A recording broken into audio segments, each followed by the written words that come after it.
Où est Mojtaba Ramenei?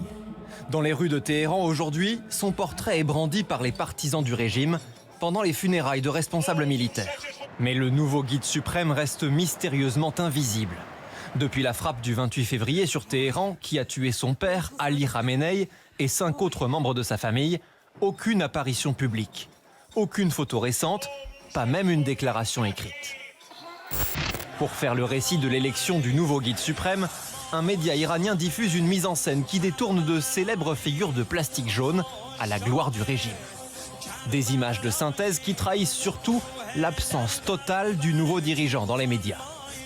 Or, l'absence d'un leader de chair et d'os, comme lors de cette cérémonie d'allégeance il y a quelques jours, alimente des doutes sur son état de santé. Le fils du président iranien a tenté de couper court aux rumeurs.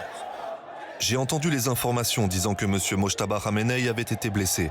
J'ai demandé à des amis qui ont des connexions. Ils m'ont dit que, grâce à Dieu, il était sain et sauf. Selon un ambassadeur iranien, Mojtaba Ramenei aurait été blessé aux jambes et aux bras pendant l'attaque israélo-américaine il y a 12 jours. La chaîne américaine CNN rapporte aussi une ecchymose à l'œil gauche et de légères griffures au visage. Il serait conscient et réfugié dans un abri sûr, selon des officiels iraniens, mais peu enclin à prendre la parole. Lui qui a toujours cultivé une grande discrétion. C'est un homme de l'ombre.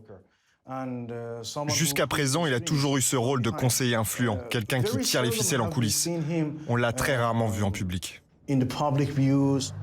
Le régime iranien sait aussi que toute communication pourrait révéler la localisation du nouveau guide suprême, une cible potentielle pour Israël et les États-Unis.